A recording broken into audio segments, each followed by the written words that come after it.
Aliens? Aliens. Yes. But maybe no.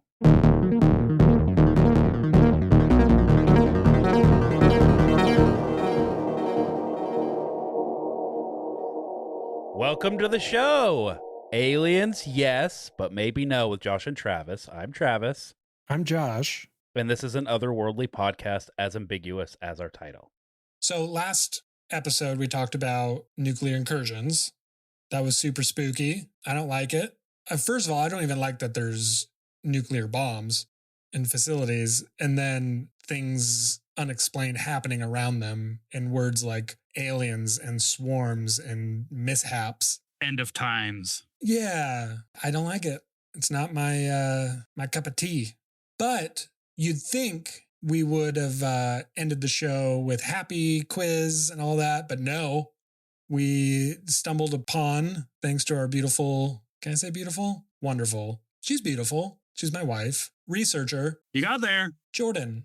I did. She set us up with our topic for this episode, and it is Project Bluebeam. Heard of it? I had not. This was new to me. Outside of like superhero movies. Although, do you think that this is part of your theory that Hollywood is trying to get us more comfortable with the thought of alien experience or even an alien invasion? I mean, it could be. I'm not going to poo-poo that idea. At the end of a lot, so think about it, the end of a lot of superhero movies and a lot of alien movies have the good guys fighting essentially like a blue beam in the sky. I don't think the blue beam in movies are related to Project Bluebeam. But maybe it is, because it is, they are. We are talking about Project Bluebeam. We took the quiz. It was scary, thinking that this could potentially be a thing. We watched a Y-Files video kind of just teaching us about it. We went through our notes that was given to us by a researcher, and it's still just as scary. I don't like it. Maybe scarier. Yeah. Now that we know a little bit about it. I think when I first took the quiz, when we were done, I talked to Jordan. I was like, it's probably fake. Like, it just seems so fake. And then after learning more about it, I was like, there's a lot that lines up with a lot. That's what the Y-Files guy, AJ, talked about. Yeah. All right. This episode, Project Bluebeam. This is one of those conspiracy theories that lives in that perfect twilight zone between sci-fi and paranoia. It has satellites, secret programs, psychological warfare, world government, and a finale that sounds like a blockbuster trailer. So this is Project Bluebeam. Simply put, it's a wild theory about global control.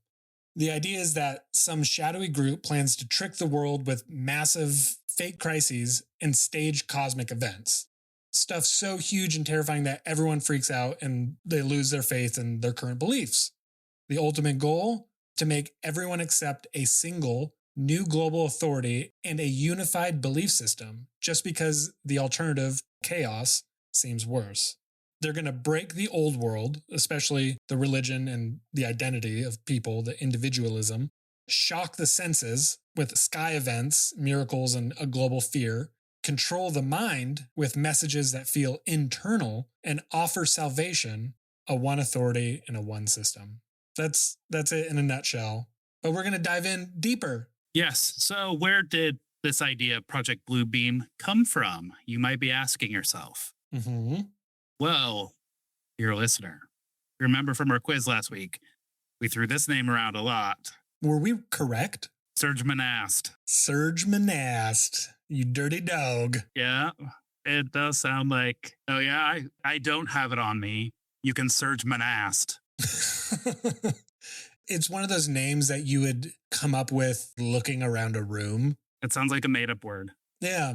Or like a new pharmaceutical drug that treats like hemorrhoids or something. Surge. Yeah. I wouldn't want something with hemorrhoids with the word surge in it. Yeah. Well, that's a good point. So yeah, Serge Monast. So Serge Monast presented the idea in the mid-1990s as a planned sequence of operations. Monast draws from earlier anti-globalist one-world government fears that were already circulating for decades, including writers like William Guy Carr, whose work influenced later conspiracy frameworks about global control. One reason the Blue Beam story really gets people worked up is how Serge Monast's own life and death are often woven into the whole thing as proof that the story is being hushed up. The usual story goes like this. Manas got into legal hot water for spreading fake news. He supposedly died of a heart attack in December 1996 at age 51. The narrative often throws in that other reports or investigators looking into Bluebeam also supposedly dropped dead suddenly around the same time. I don't like it. So whether someone treats that as suspicion or coincidental, it becomes part of the legend. The idea that even talking about this theory puts a target on you. It creates a sense that the information is forbidden, which makes people lean in more. So with the origin set, here's the heart of Bluebeam as it's usually presented. We're going to do this in 4 phases. So are we going to not talk about this then? What? I don't want to die. We're going to be fine. Okay. I mean, we're down, way down on the list. All right. So yeah, the 4 phases. Phase 1 is all about messing with big religions by attacking their foundations, by finding stuff. The idea is that the powers that be would fake events to dig up artifacts or proof that looks like it totally rewrites religious history. The theory sometimes talks about using engineered earthquakes called induced seismicity to crack open or expose specific sites. The goal isn't just to find objects, it's to cause a massive belief breakdown, a moment where people feel like the ground beneath their faith has literally and figuratively split. And what's revealed proves that they've been totally wrong for centuries. So in the story, this sets up everything. If you can create a global spiritual void, then people are way more open to a replacement. This first phase isn't about a new religion. It's about your old religion is a complete lie. But I just think... Gaslighting. Yeah, but I just don't think that would work, personally. Someone or something is revealed, some artifact or history that disproves the world's religions. I feel like people would not fall for that. All this talk of the one true religion, like that's been happening for hundreds of years. People fight wars over it. 100% that's been happening. I think it, especially with this already being out there, like Project Bluebeam, I think there'd be a lot of suspicion. And even now, with AI and everything being second guessed, I think people don't really have the faith in facts. But that's phase 1, basically trying to create doubt and or destroy people's belief in their personal religions. Yeah, and I think that is totally happening right now, and it's totally working for a lot of people. It could be. I don't talk to a lot of people, so I don't know what's going on out there. I'm just sitting here with my tinfoil hat. Let's put a pin in this because this will come up later in the show. Okay. This talk about religion and what people are going to experience. And let's just go right into phase 2. This is known as the Big Space Show. Hell yeah. It's like whoever named this is just a silly little baby, I think. The Big Space Show. It is a baby thing to say. Yeah. Like a rugrat. Yeah. So phase 2 is often described as a massive global scale space show. You see where they got it. Think of it as using super advanced projection tech to beam huge images like holograms right into the sky, making them look totally real. A key detail in the original concept is that these displays would be tailored to the audience. Different parts of the world would see images that match their main religious beliefs. Instead of one image for everyone, it's presented as targeted miracles that people in that area would instantly recognize and believe. The story usually ramps up from there. These religious figures or divine appearances eventually merge into one single powerful presence. This figure declares that all old religions are outdated or caused too much conflict, and that a new unified belief system is the only way forward. In the Bluebeam narrative, phase 2 isn't just about trickery, it's conversion through an epic visual event, using pure spectacle and awe to bypass everyone's skepticism. So that's like, trust what you're seeing and not what you think. So phase 1, they're trying to prove with archaeology. Phase 2, it's like, look, it's happening. Phase 1 is like philosophy and maybe archaeology. And then this one is visual. I mean, Manast came up with this in the 90s. It sounds like he was really good with technology. Like he was up to date with technology. So it seems more of like a prophecy. Like he's saying like this will happen, like a technological prophecy. Little did he know that we'd have drone shows that look amazing, and we have holographic stuff. I don't know, because he was talking about using the satellites to beam down and stuff on the ground to beam up to create these things to make them look like ultra real. That technology doesn't exist. I don't think we can do that. No, not have it be realistic. It just looks like what is that? You'd put like little lights in. You could put like colored lights in it and make shapes or images. Yeah. That's kind of like the Night Bright or whatever. Sure, yeah. That's like what these drone displays look like, just bigger. Yeah, it doesn't look real. It's not even like AI video and images is starting to get. I mean, it's still really uncanny, and you can spot it like 95% of the time. It's not even close to that. And maybe someday it will be. But maybe that's what the AI is, though. Maybe this was misinterpreted. Oh, that's interesting. That's a really good. Oh, you just made my mind explode. Some people are having a real struggle identifying the difference between AI, what's real and what isn't. Yeah. And a lot of like think tanks and even just like people that are trying to sway conversations online are using it. And those ones are very hard to tell. Yeah, when they incorporate real and AI. Yes. When they go back and forth, you can't tell. And just one little thing can change an entire narrative for sure. Mm-hmm. That's phase 2. Phase 3 is when it gets super weird and mind-bendy. Images, religious iconography in the sky. It wasn't weird. And then trying to sway people's long-held religious beliefs. That's not weird. Now we're getting into the weird stuff. Yeah. Hold on to your butts. So the idea is that they'd use tech to beam messages right into our head, making them feel like your own thoughts or your conscience, or maybe even a word from a divine source. So the command doesn't feel like it's coming from outside. It feels like it came from you or God. In the version people talk about most from Manas's notes, this means broadcasting signals through electromagnetic spectrum using really low frequencies like the ELF or VLF and LF stuff to mess with what you perceive and how you think. The theory goes that it would be personalized. The message would be custom made for you using all your personal data, so the internal voice matches your expectations, fears, and religious or belief language you use.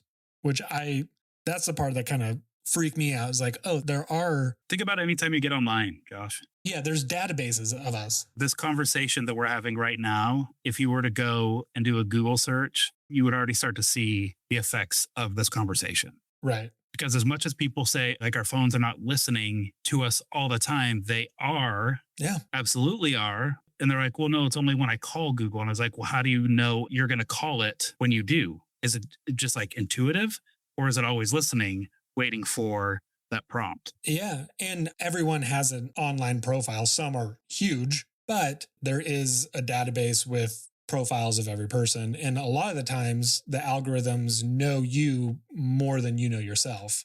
And that is scary. And that's the powers at the top are going to be using these profiles of us to give us custom messages so that we can relate to it more. And I like that.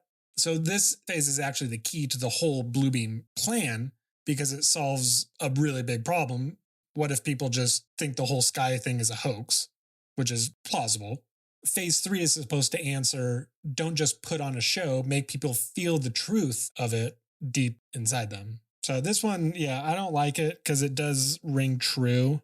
It's very sci-fi, very Big Brother. Yeah, it is very Big Brother, not the show. No. Orwellian, like George Orwell. Yeah, and just knowing like even someone coming up with that idea is scary. Like I wouldn't come up with that idea, but just knowing that that idea exists and there's probably someone that would want to do that. Well, I wouldn't come up with this. That's what makes it so wild. I mean, I remember when someone told me for the first time that people purposely misscan things in the self-checkout lines. My mind was blown. I was like, what? They're like, yeah, they do it to get lower prices and steal. I was like, oh my gosh, I'd be a horrible criminal. Yeah. I do not come up with stuff like that. So it just blows my mind that this could potentially be a thing. And I'm sure he's not the only one that's thought of it. Maybe people in power that are having these bigger thoughts about society and the whole globe, that what can they do with this information, this database of every single person. Interesting. I don't like it. Okay, so phase 4, Mm-hmm. the global crisis finale. That's the end finale. Finale. I love finales. The grand finale. They usually suck. They're quick. Yeah. The world crisis phase is basically about setting up huge staged disasters, think coordinated global catastrophes to freak everyone out enough that they'll just hand over their national sovereignty and accept one single world government. While this part of the usual Bluebeam story is the fake alien invasion. It's meant to be so convincing it causes mass panic and gets everyone moving. Some telling things throw in other spectacles too, fake miracles, total chaos, and widespread mental breakdowns. The whole point of phase 4 is pretty simple, according to the theory. Once people are scared senseless, they'll agree to anything, giving up weapons, centralized rule, one big religion, because having order feels like it's worth whatever the cost may be. That one is probably the most real to me because it seems like it could easily be pulled off. I mean, it's already. Yeah, exactly. Like we're already experiencing with media and social media and news, pulling film from other stuff to make it look like new stuff and just straight up creating fake information. That's spooky. This one hits closest to home for me. Yeah. And if they escalate it to the point where everyone is like fight or flight mode, trying to survive, they need to get food, then we would want someone or something to take control for safety, you know? Yeah. So Project Bluebeam thrives because it offers a clear enemy, which is like shadowy institutions, global bodies, and tech arms. It offers a clear method, phases, escalation, psychological logic, a clear emotional arc, doubt, awe, inner certainty, terror, surrender, and then a clear modern fear that perception can be engineered at scale.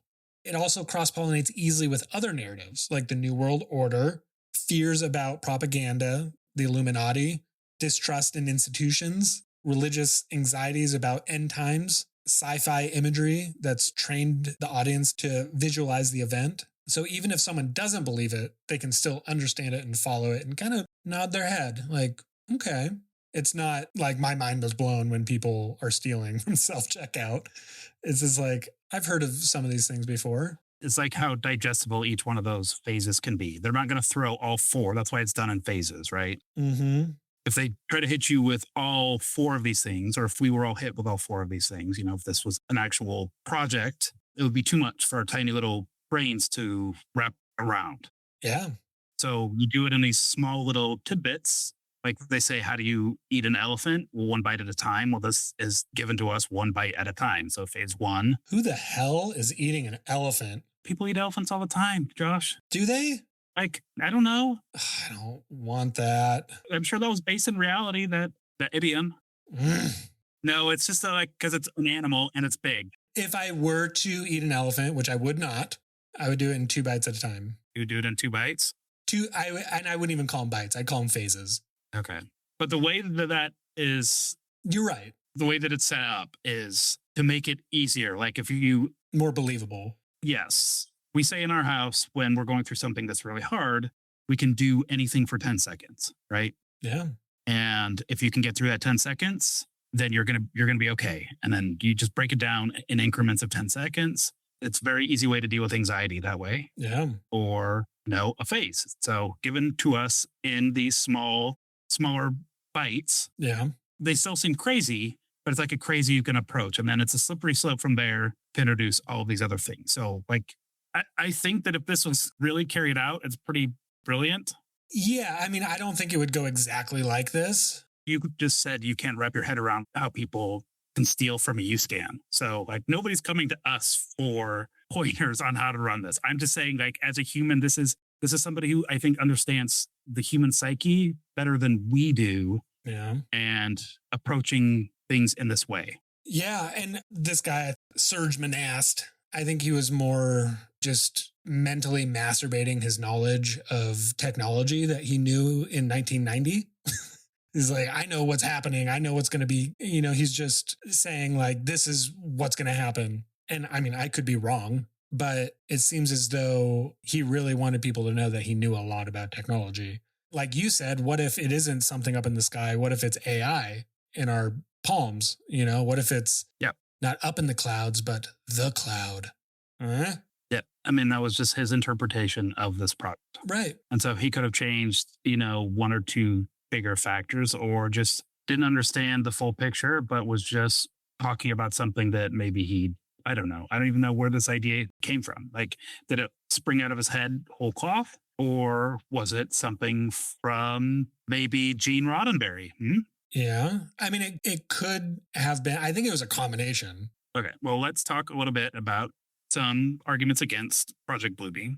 Okay. Bluebeam often feels like it's borrowing from sci-fi, and people have pointed out that it lines up a little too well with certain fictional plots. In the broader Bluebeam conversation, there's a recurring idea that fiction trains people to imagine a scenario so that the scenario feels believable later. Two references that get mentioned in Bluebeam circles. Star Trek The Next Generation, specifically the 1991 episode Devil's Due, where they cover advanced tech and it's used to pose as a godlike figure. Gene Roddenberry concepts, sometimes referenced in conspiracy retellings as uncanny parallels, including ideas about manufactured belief and staged cosmic narratives. Gene Roddenberry, the creator of Star Trek. So what would reality have to look like for this to be plausible? Yeah. You'd have to have coordination. This theory would need mind-blowing global teamwork, governments, tech, and media to pull off over multiple stages without a single solid leap, blowing the whole thing open. That'd be hard. Yeah.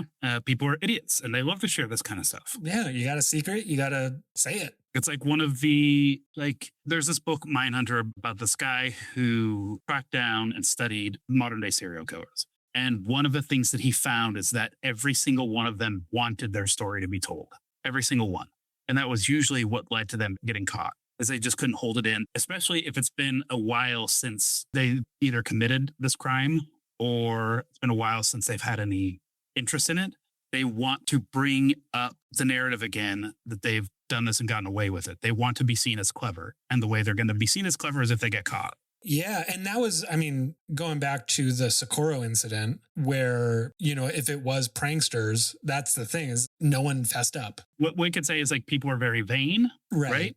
And if they come up with something clever, they want credit for it. We saw that with the guys that did prop circles, right? They just couldn't help talking about it. Right. You want to brag or you want to impress someone at somewhere, But I don't know. Okay, so I don't know much about the Manhattan Project, but I've heard that they almost perfectly pulled that off without any leaks. Yeah, they built a town and they brought everybody the way they did it, because the way a lot of this information got out, and they cover this in the movie Oppenheimer, is like scientists will, if they're away from their families, might tend to stray a little bit, and they will start to talk to people they meet or mistresses and start sharing this information. And so they moved entire families over to this little town that they had built. And so they could control all the information coming in and out. And no internet back then. Yeah. Interesting. Everybody's mail was being opened. So they had quarantined everybody. And that was a big part of the success of the secrecy of that project. Huh. And they wouldn't be able to do something on a mass scale like that. It wasn't until they started testing that people were like, holy shit, what is happening out in the desert? Yeah. So technology versus perception, even if you could fake the sites, you'd still run into problems with recordings not matching up, getting people to independently confirm things, and the simple fact that billions of folks don't see things the same way, especially with different cultures and beliefs. Now we get into human behavior. The theory relies on spectacle to achieve mass compliance, assuming diverse populations will share one interpretation instead of offering competing explanations. And then scale. How do you carry out something this big? Bluebeam is obsessed with scale, global, simultaneous, universal. That scale is what makes it scary and also what makes it hard. Like, it's not heavy, it's just awkwardly shaped. Yeah, thanks, Dad. I don't care. Like, let's just get the couch in the house. I could lift it, it's just a weird shape.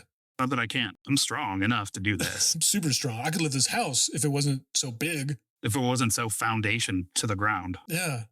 It is hard for me to believe that this could be pulled off, but I do know that there are brilliant minds. And now with AI in the mix, I don't know what's possible. I think they've got the recipe, but I don't think that it would actually happen. I think you can have a recipe for something and put it together and you're like, oh shit, this is going to be like the best pizza ever. And then it turns out to be just like a wad of goop.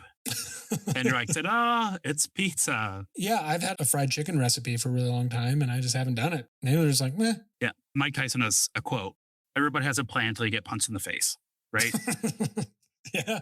you having this recipe does not make it like a perfect plan. Like you still have scale and human nature. And just coordinate. I mean, yeah, just like all the things you said, technology, that needs to catch up. Yep. But we might be needing to deal with a different problem once that technology is caught up. What they're not covering here, though, is a timeline. Yeah, we don't have a timeline. I mean, it could be a 100-year timeline. Yep. As long as it takes, Yeah, that's the scary part. We may be in the middle of it right now. And especially with like some of the fake alien stuff and this whole Jersey thing and the stuff happening around the world. I don't know what's going on, and no one else does either. I mean, some people do, but it is very odd. Yeah. Project Bluebeam in its original form isn't really about aliens. It's about authority. It's about whether belief can be engineered, whether awe can be weaponized, or whether fear can make people volunteer for control, which is just a weird sentence. The alien invasion piece is the ultimate lever, not because aliens are the point, but because an outside threat is the fastest way to unify people through panic. And that's what makes this theory linger. Even if you don't buy the literal mechanics, the emotional truth underneath it is something that a lot of people feel. That institutions lie, narratives get managed, and that perception gets shaped. And that crisis is the ultimate sales pitch. You talked about voluntarily giving up control. Yeah. Let's think about a crisis for a second. Like your house burns down, right? You have nowhere to go. Yeah. You have a family to take care of, but somebody comes in and says, well, you're going to be safer if you go to this space. And you're like, well, my car seems kind of safe, but this guy here, I'll just give up my idea of what safety is and put my hands in this person's care. Yeah. Or put the care of my family in this person's care because he seems to know what's best. He's in control. He's here. He's a firefighter. He's beautiful. Yeah, beautiful. It's got a big, bristly, bushy mustache. Mm-hmm. Of course, you're going to follow him. So in those kind of cases where you are put in a very extreme situation, it's very easy to give up control. And you are voluntarily giving it up. Yeah, I mean, if someone offers a solution... They're not asking you to they're not coming to your house and saying, Josh Snodgrass, I work for the U.S. government. Please give over control of everything within your house. We're talking finances, firearms, anything that you have in your house. You're not going to do it. But if we create an idea or a scenario where now your life and your family's life is in jeopardy, you're going to give that control up pretty quick to somebody who feels like or seems like they know what they're doing. Yeah. So that's what they're doing is they're setting up a crisis to have you give that up. The person that came up with this has the recipe. They're just not, it's just going to be a very hard thing to pull off because of human nature, because of people being people. Yeah. And we didn't cover this in the phase 4, but basically after the event, they're going to do a memory wipe on everyone. So basically we won't remember the before times. They're going to change everything. And that's part of Serge Monast's Project Bluebeam, that we are going to lose our history, but the data will still be there. So the people control will still have that information about us.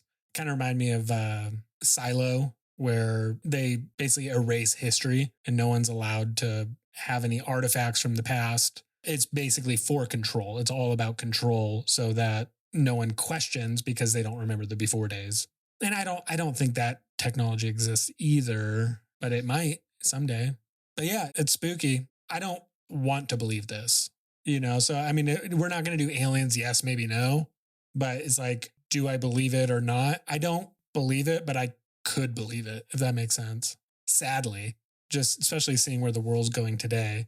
I feel like it's within human nature to want to do this, but I also feel like it's within human nature to never have this happen. We're too chaotic. Mm-hmm. And even if they were to get like 40% of the population to comply to something like this, that's not enough and it's not going to last. Right. We're just too chaotic. And like anarchy is probably going to be our longest legacy. Well, and I think humans have curiosity and wonder and purpose, so if you take away that purpose, I think it'll manifest again. I think there'll be a lot of rebellion. If life isn't right, we'll still figure out that it's not right, no matter what. So we can't be controlled in that aspect. It may be like an era of humanity if it could come true, but I don't think it would be the rest of humanity. I think that it would have an eventual end. Right. Because we're resilient. If I've learned anything from Hollywood, we're resilient. Good job. You solved it. Okay. I did. Now we have nothing left to do. but a quiz. Oh, fuck.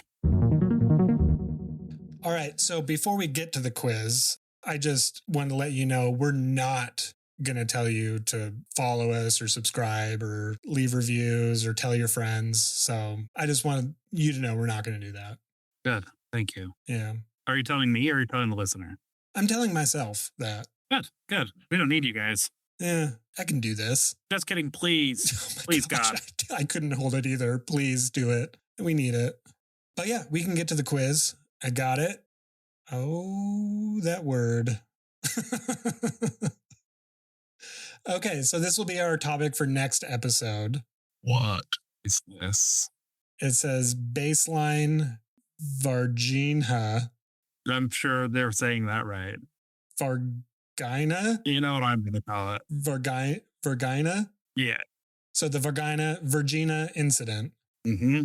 Okay. Obviously, you know what that is. Yeah, of course. I've seen it. What? Where? I'm married. And they consider that an incident? That's what you call it every time you see it because it doesn't happen all that often. That's true. Okay. I have no idea how to say this or what it is. What do you think it is? I don't know. I have no idea. I don't know. You're asking me. Why are you asking me? I don't know. I'm trying to get answers. I'm getting the same information you do. I'm seeing this for the first time. Okay. All right. So first question. This word, when did the Varginha incident take? We got to settle on one pronunciation. Otherwise, this is going to take a really long time and be very frustrating. Let's call it Varginha. Okay. For now. Okay. We'll have it correct after we learn. So when did the Varginha incident take place? Is it A, August 1952, B, January 1996, C, March 2001, or D, October 2012? I mean, 2001. That's what you think? That's what I think. I think that was a big Varginha year. Okay. That sounds right. Yeah. Are you doing that too? I saw 2012. Oh, you're doing 2012? Yeah. I was thinking that too, but yeah, I'm going to stick with 2001. Okay. Next one. The Varginha incident is also known as blank. A, Brazil's Roswell. B, Italy's Mothman. C, Ghana's Rendlesham. Or D, Panama's Phoenix Lights. Oh my gosh. Wild. I hope all these are real. I mean, like, maybe. I would hope Italy has a Mothman. I want a Mothman for everybody. Yeah. That's true. Man. I'm going to say Brazil's Roswell. That's what I was thinking. Okay. Perfect. Okay, next one. What weird material detail was described at the Varginha crash site? A, memory metal that sprang back to shape. B, rock that glowed blue at night. C, a substance that turned to dust when touched. Or D, glass that melted in low temperatures. So what weird material at the crash site? Okay, so crash. So maybe we're right on the Brazil Roswell. That was a crash. If it is the Roswell, I'm going to say memory metal because that was a Roswell thing. Okay. You're not going to say because it kind of sounds like vagina, substance that turned to dust when touched? Like the mummy? No, I'm not. But I do like the idea of glowing rocks. Yeah, I think that's a pretty cool thing. I'm also going to say memory metal. Okay. I feel like we're doing well. I hope we are. Okay, next one. Who reported encountering a strange creature crouched against a wall? Oh, no. What? A, 2 barbers on a break in an alley. Sounds like a setup for a joke. B, a mother watching children at a park. C, a dog catcher responding to a call. Or D, 3 teens walking through an empty lot. I don't think there's many walls at parks, first of all. There could be. I mean, there could be, but it's usually pretty open. Depends on your park. Well, my park has no walls. Your park could be an abandoned building or structure. In a derelict building. It could. It could. You're right. I don't think it's the 2 barbers. I'm going to say 2 barbers in an alley because there's walls in an alley, and I know to never trust teens. I was thinking the teens. Yeah, of course you were. I'm going to say 3 teens walking through an empty lot. Uh-huh. Okay, next one. How were the entities involved described? A, 7 to 8 feet tall, bulky with dark red fur. Ugh. Ugh, yeah. B, 2 feet tall with translucent skin, oversized heads, and big round pupils. C, 4 to 5 feet tall, oily skin, large red eyes, and 3 horns. Oh, man. Or D, 6 feet tall, human-like, wearing a helmet and suit. I mean, I like that one. but is that reportable? That's just like a regular. A tall guy with a helmet. Yeah, exactly. And a suit? What is a suit? Like a spacesuit? Yeah. But would you report that? Probably not. No, I would just kind of look away. If it was like maybe 1956, you might. Yeah, I guess that's true. One of the other years we were given if we were wrong about our dates. Someone's not doing what they're supposed to be doing. Anything after that, like after the 60s, it was just like people just are going to walk around wearing whatever they want. It's true. That is very accurate. So I'm just going off my responses. Okay. So crouched against a wall. Big, maybe. Could be big, but crouched, so it's not going to appear big. I'm kind of going through like all the alien species that we learned about on our alien species episode, and I don't remember horned. Yeah. Some of these don't sound familiar to me. Like, put yourself in those 3 teens' heads for a little bit, and which one of these would be the most shocking? Like, do you think teens are little tiny tattletales, or do you think they would see something and it would have to be something so like insane? Yeah, so outside of what they would normally see that they would report it? Yeah, it would have to be wild. So I don't think you're right. It's not human-like. I don't remember dark fur. I don't remember 3 horns. So I'm going to say 2 feet tall with translucent skin. That's what I'm going with. Oversized heads and big round pupils? Yep. What about you? I'm going to say, I mean, to see a 2-foot tall thing crouching in an alley, you probably miss it. So I don't think that's what my barber saw. I'm going to say 7 to 8 feet tall, bulky, dark red fur. Okay.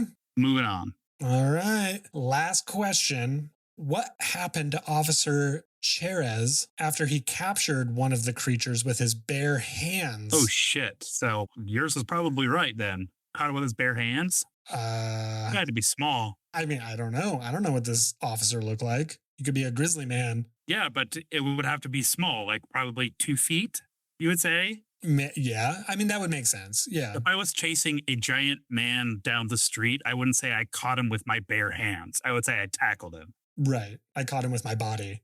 Yeah, I used my body against his body and I slowed him down. I wrestled him. I wouldn't say I caught him with my bare hands. Like that's something you'd say, like if you caught a bird. Or a lizard. Yeah. Or a rabbit. Yeah. I caught it with my bare hands. Okay. Well, I'm feeling good about my answer then. So what happened to Officer Cherez after he captured one of the creatures with his bare hands? A, it communicated with him telepathically. B, he helped it escape from the hospital. C, he was visited by the men in black. Or D, he died of an infection from an unknown substance. You know what? I just got a flash of, I think I've heard this story. So I'm going to have you answer. Okay, I think he communicated with him telepathically. And I might be wrong, but my answer is he died of an infection from an unknown substance. I think this is a story where the guy got scratched and it got infected very quickly. Oh boy. So that is all the questions. We're going to view our accuracy. Okay. Oh. That did not do good. I got a couple right. Okay. Well, let's go through this. So when did the Varginha incident take place? Mm-hmm. You said October. I said 2012. I said March 2001. It was January 1996. Okay. Good to know. The Varginha incident is also known as blank. I said Brazil's Roswell. Yep. So did I. Well, that is correct. Cool. What weird material detail was described at the Varginha crash site? We both said memory metal that sprang back to shape. Yep. Going off the Roswell. And that is correct. Like in this, who reported encountering a strange creature crash against a wall? I said 3 teens. Little fucking tattletales. It was the 3 teens. It was not the barbers. No. Next one. How were these entities involved described? I said 2 feet tall with translucent skin, oversized heads, and big round pupils. Yep. And I said 7 to 8 feet tall, which I knew was wrong. This was the hardest one for me to answer. My gut was telling me 4 to 5, but I went against my gut, as I always do. I don't know why I'm still alive. Because you feed it. Guess so. The answer is 4 to 5 feet tall, oily skin, large red eyes, and 3 horns. That's new to me. So last one, what happened to Officer Cherez after he captured one of the creatures with his bare hands? I said he died of an infection from an unknown substance. Yep, I said communicated with him telepathically. Died of an infection is correct. Which I think mine is the coolest one. Oh, yeah, without a doubt. Like you just pick it up and then you just feel it vibrating and then it's talking to you. That'd be pretty... Depending on how fast he died, we may not know. That could have happened. Sure. So, okay, this is cool. I'm glad we're getting into this more of like a alien / cryptid type thing versus Project Bluebeam. Yeah, it makes me feel icky. That is it's a bummer to think about. It is. Well, we're going to be talking about Brazil's Roswell. Was it Close Encounter 3? Memory metal involved. Some teens. Little 3-horned, sitting, red-eyed people scratcher. Yeah, I'm excited. This is going to be really interesting. Well, thank you for listening, and thank you for being awesome and telling everyone you know about us. It's really helping. Yeah. I think. And thank you, Jordan, for putting this quiz together, our quiz master, putting our notes and guiding us on this journey. We will chat at you next episode. Yay, bye. Bye.